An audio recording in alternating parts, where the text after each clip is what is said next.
So Yeah. what do you think makes us become more likely to do things like this that's slightly outside of our comfort zone? Well, I think there's a couple things. So I think the first one, Are we I don't born know how with to, I it? don't know how to, Because I don't know how to give tips if we're just like, oh, we're just born with this like innate, desire to go and explore and do stuff with our lives. I don't think it's necessarily that we're born with it. I think it's a sense of like being able to kind of let go of some of that fear, because I think fear is a big thing that holds a lot of people back, especially making big changes. Yeah. They're like really scared. And you're right. People like to be comfortable. So I think one of my tips would be maybe don't do a big, huge change. Like maybe don't change countries or something crazy if you don't want to, but maybe like start challenging yourself in the new year to kind of like make little changes that put you out of your comfort zone. So for example, if you always wanted to do yoga, but you've never gotten the courage to go to a class, it's like push yourself and be like, you know what, I'm going to go to one class and just like try it out and just go with a friend, maybe, Exactly. Yeah. Make it a little bit easier. So I think that's the first one, is to try to like let go of some of that fear, which can be hard. Yeah. I mean, you know what I'm like. I go back and forth like a Oh my mazillion God, times. Daniel's such an overthinker. I am like, which is surprising why I'm even here in the first place, because I go back and forth so much. And a big who part of pushed it is you to go to Spain, Daniel? God damn, I'm Rose be a pusher. I'll be a drug pusher. You be pushing me over the edge, let me tell you. But yeah, I think one is like kind of like, let go of that fear. How do you or let try go to like, of the fear? Oh, by taking one step at a time. exactly, baby steps, and just trying things like a little bit outside your comfort zone. So do you think that's one of the reasons why people don't succeed when it comes to like New Year's resolutions? Maybe they have too big of a resolution, or they, because I feel like sometimes, I think that's, I was going to say, I think that's the biggest reason why I know that I've failed in some of my New Year's resolutions, and why I feel like other people have probably failed in theirs. Has anyone ever succeeded in their New Year's resolutions?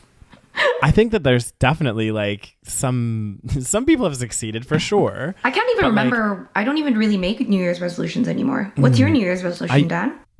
Well, I haven't made one this year. I think generally I want to try to like maintain a relatively healthy lifestyle. One thing I definitely should be doing, I'm not going to do dry January, but I think I'm going to do dry February. Why not dry January? Because too much is going on in January and I just can't. Oh, Daniel, what's going on in January? God damn it, just be a busy month. Oh, okay? You just picked February because it's a shorter month. That too.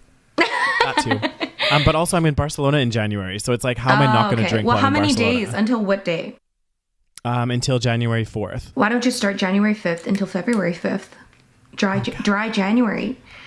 Oh, goddamn, the pressure. Pushing me again. Maybe I'll do dry January. Oh, I'm doing dry February. I've committed. That's January. What I'm going to do. People know what that is, right? That's when you don't drink alcohol for the month. Yeah. So it's a big thing in the UK. Because when I say it here, when I say it in Canada, people like don't, sometimes they're like, what's that? They don't get it. What? I'm like, isn't it implied? Who said that? I've had people being like, what's that? I'm like, is it implied in the, put the two and two together. In the words? Yeah. God damn.